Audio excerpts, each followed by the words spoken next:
Vous mesurez l'urgence? Ça fait 1 an qu'ils crèvent de faim.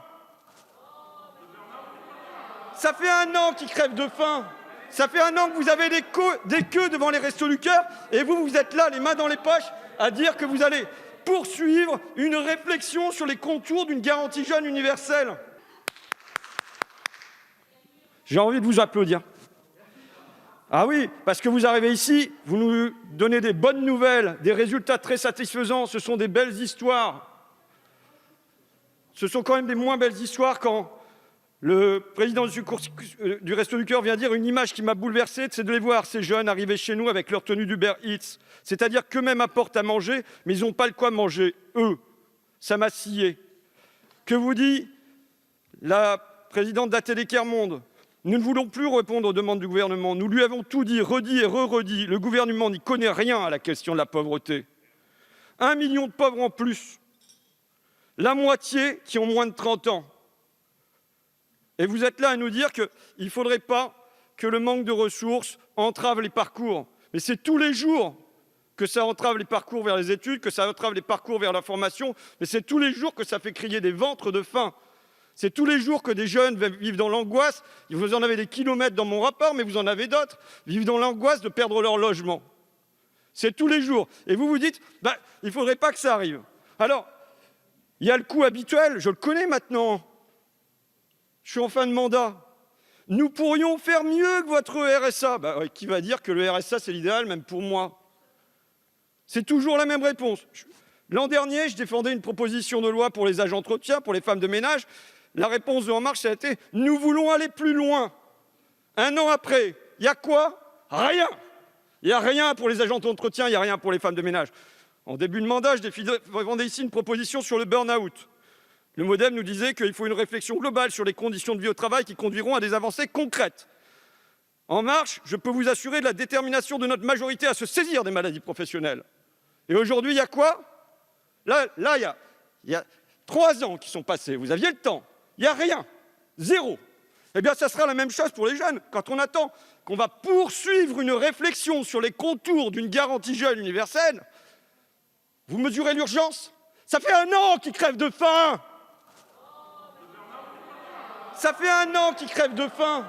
Ça fait 1 an que vous avez des queues devant les Restos du Cœur et vous êtes là, les mains dans les poches, à dire que vous allez poursuivre une réflexion sur les contours d'une garantie jeune universelle. Quand les 2 parents sont au SMIC, 2 parents au SMIC, l'étudiant a le droit à 100 € par mois. Voilà. Et vous nous dites qu'avec ça, ça devrait leur suffire pour étudier. C'est un mensonge. C'est un mensonge. Vous les condamnez à travailler à côté. Amanda, qu'est-ce qu'elle fait? Elle fait du babysitting. Elle se lève à 5h30 du matin. Elle va faire du babysitting le matin. Et après les cours le soir à la fac, qu'est-ce qu'elle fait? Elle fait caissière dans un supermarché. Voilà ce à quoi vous condamnez la jeunesse populaire. Parce que, je le redirai, mais pourquoi il y a cette réaction-là sur le RSA? Parce que là, on s'adresse à la jeunesse populaire, qu'elle soit étudiante ou non, et qu'ici, c'est un lieu de bourgeois. Mais oui, on est tous ici dans le dernier décile, et moi y compris. Et quand on regarde, tant qu'on laisse faire la solidarité familiale, qu'est-ce qui se passe? Eh bien, la solidarité familiale, elle fait que les plus pauvres, malgré un taux d'effort supérieur, ils donnent 13% de leurs revenus dans le premier décile à leurs enfants.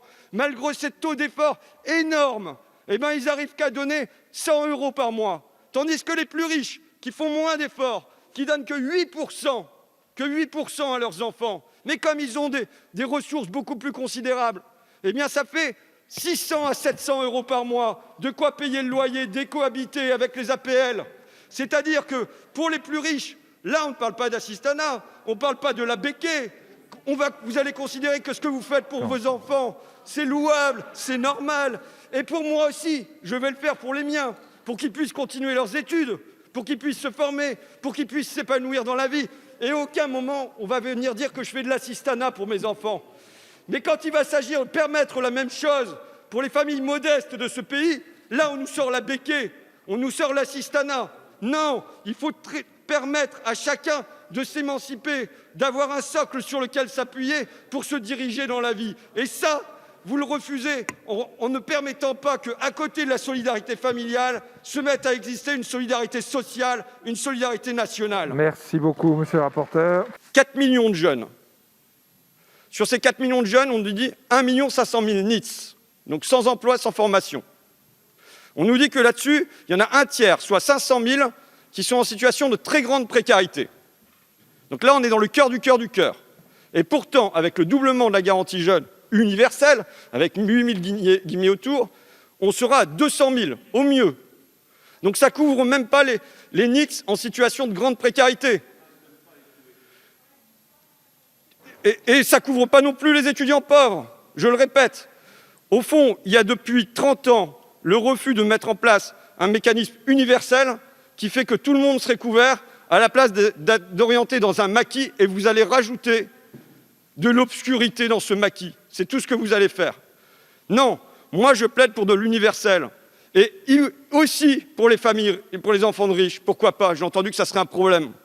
Il faut savoir que le décile le plus élevé, il n'y gagnera pas parce qu'il perdra en niche fiscale. Ça a été calculé par monsieur l'administrateur. Donc c'est pas vrai. Ça ne va pas bénéficier aux riches, et vous avez beaucoup moins de scrupules pour faire bénéficier aux riches quand il s'agit de supprimer de l'impôt de solidarité sur la fortune, de faire du crédit impôt compétitivité emploi, de la flat tax et de l'exit tax. Là, ça ne vous pose pas de problème. Quand on veut mettre en place une mesure en faveur des jeunes et des jeunes populaires, vous nous sortez la carte, attention, ça risque de bénéficier avec des familles aisées. Tant mieux, il n'y a aucun grand progrès qui s'est fait dans notre pays sans qu'il soit universel. Les retraites, on ne s'est pas demandé si ça va être pour les riches, pour les pauvres, c'est universel. La sécurité sociale, ce n'est pas pour les pauvres seulement, c'est universel. Les congés payés, ce n'est pas pour les pauvres seulement, c'est universel. Un système de protection pour les pauvres devient vite un pauvre système de protection.